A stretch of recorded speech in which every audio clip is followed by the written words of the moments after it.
Shout out all the Discord peeps, the fucking headers in there, love it. We got some of your questions coming up. We got people from Instagram's questions coming up as well. Yeah, let's go. Let's do it. Favorite food? Fuck. Don't talk about food right now. We're 4 weeks out. Come on.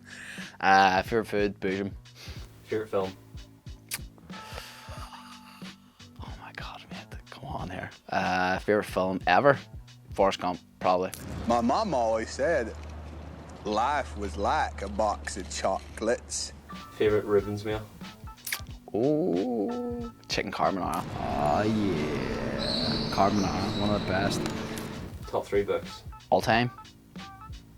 Power of Now. Obstacles Away. Relentless. Boom. They're actually, all 3 of them are right there. Top 3 music artists? Russ, number 1. I've been hard on Russ this camp. Number 2. Oh, that is such a good question, mate. Jesus. Number 2, Foy Vance, if we're going away from hip hop. Number 3. That's a hard one. It's a hard one.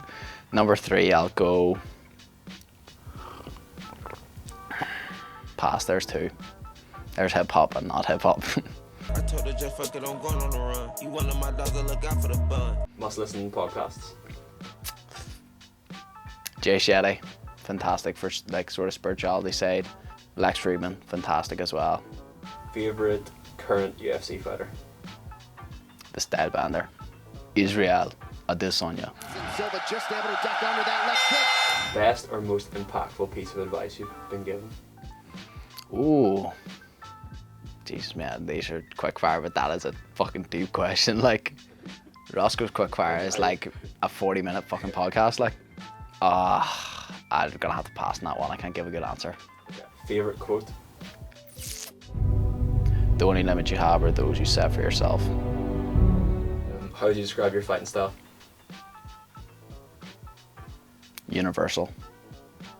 That was a hell of an answer. Swoop asks, favorite submission? Another great question. Twisters. Twisters are fun. They're just a crazy ass position. Danny M asks, how do you see the Vucenic fight going? Swang and swang and bang or choking the life out of him? Shout out Danny, what a guy. I see Vucenic going to sleep, whether that's a choke or by KO, for sure.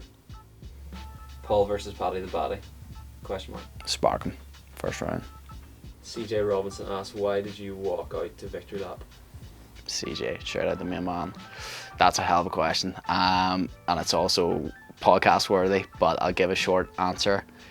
I think it was possibly Israel Adesanya walked out at one point, or it was a Nipsey Hussle song.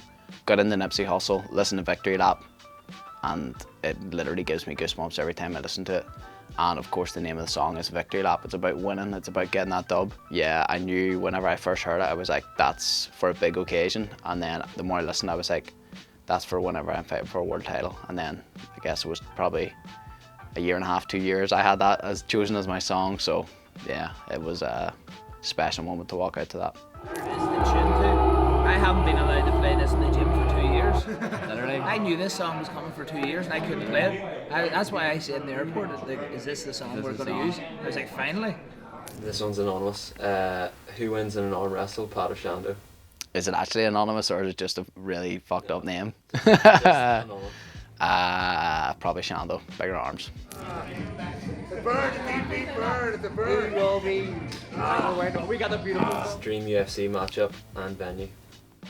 Ooh, dream UFC matchup. Of course, anyone for the belt, but venue, it's got to be SSE Belfast. It's got to be Belfast, and whoever it is standing in my way for the belt. What would you be pursuing if MMA wasn't your career? Ooh, these aren't quick fire questions now, are they? Are these still quick fire? Mm-hmm. Oh, Jesus Christ.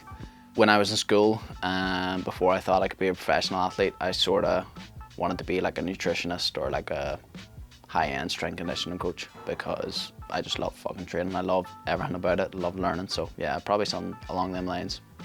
Andy Hickey asks, legacy or money?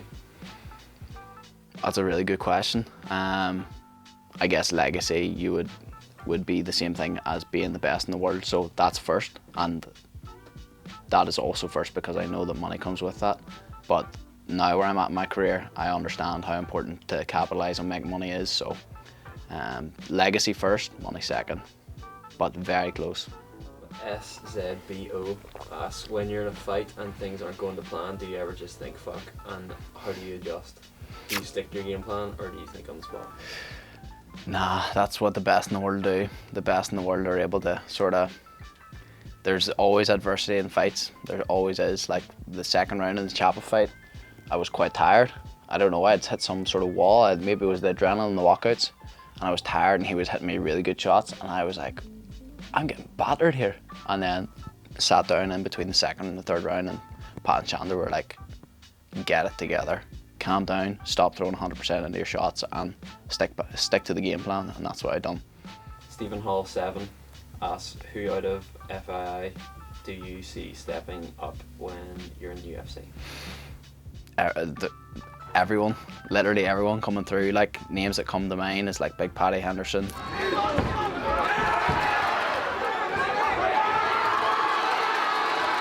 Owen McDonald, who's only began amateur and is absolutely killing it. And honestly, all of them, the level in our gym is just insane. Do you take any rest days? Yes, Saturday. I don't get out of bed till like daily 1 p.m. That was Owen Silver, he's a wee fighter. Jamie McCormick asks, do you still read and highlight quotes from influential books? Yes, absolutely. I don't know if you can see in the shop, but yeah, that's a good part of my mental training. Tuller Swift asks, what round do you see Jordan going down in? First or second, definitely. Jason O'Hagan 1 asks, how much weight training do you do and do you miss the GA?